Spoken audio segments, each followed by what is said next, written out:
I'm Berndnaut Smilde. I'm based in the Netherlands. I'm a visual artist and I make sculptures and installations and photographs. And amongst things also clouds. I grew up in the north of Holland, in Groningen, and that's also the place where I studied. Initially I wanted to study architecture.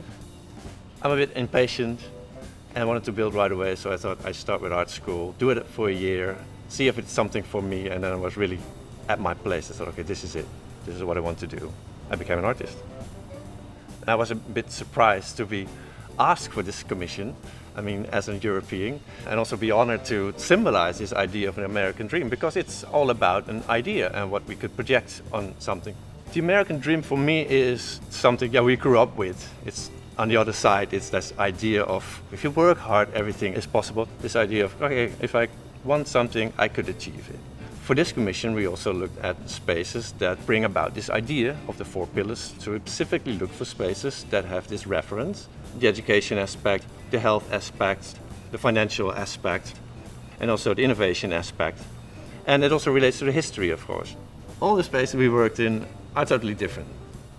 So I think a cloud is like a dream. It is something that changes, it morphs, it originates from different temperatures. Funny, because you never think about dreams that way, you know.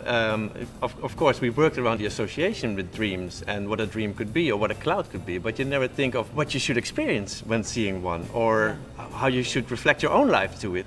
They have their own thoughts about it, or maybe think back about their own dreams. So we have worked in very classical spaces like the classroom, the hospital from the 1800s, the trading board from the 20s. It's like, well, one big timeline you walk through, and also the different architectural styles that come with it. We started out in DC, so that's the pillar for education. The Rosenwald School was one of the first schools for Black American education. This space was one of the smallest spaces we had, so it was kind of difficult. It was full of references, elements. Normally I'm used to working in an empty space. So now we had to focus on getting all these elements into the frame where you want to position that cloud. That's the nice thing of having to work at a location for a couple of days even. You see the whole spectrum of light, you can work towards it, see what works best, and the people were very helpful. So in the end, it worked out pretty well. When I walked into Eden Green, I was surprised by the immense size of it. All the repetition of these corridors. And it was interesting because it was really hard to get that cloud working because it's so narrow. So the contrast was really nice, and that was really important for me to get this cloud against that green background, against all the texture of the leaves, the light that was running down, and also Cassandra, the photographer, had this great idea because there was lots of water around. It was quite moisty, but if we wetted the floor even more, we would get a second cloud, like bouncing off the reflection of the cloud. So yeah, that was cool.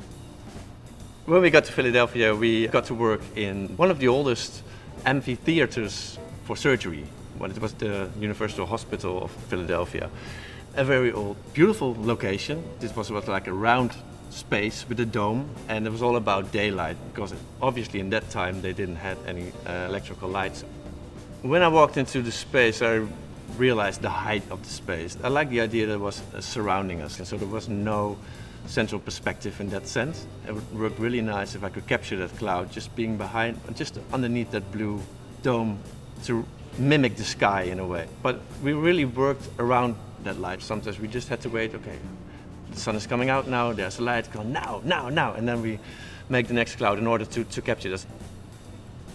So initially when we came to Chicago, we went to see the Board of Trade. Coming from the outside, you already see this enormous, like 20s building, beautiful. It's like, oh, is this going to be my studio for the next 2 days? That was quite impressive. Behind me you can see the old trading board, you see all the data, the kind of signs I didn't know what they would exist. You see corn, you see some other notes, you think, okay, everything happened here. You can feel that energy and history. But now it's also a space that hasn't been used anymore. We had all freedom to work there. It was kind of beautiful to have this space to ourselves, an enormous space, and see if we could capture the cloud. There's a kind of perfection in it, of course, which I'm always chasing. We have all these different locations, different textures, different colors, different materials. I'm really happy with how it turned out. Yeah, really thrilled.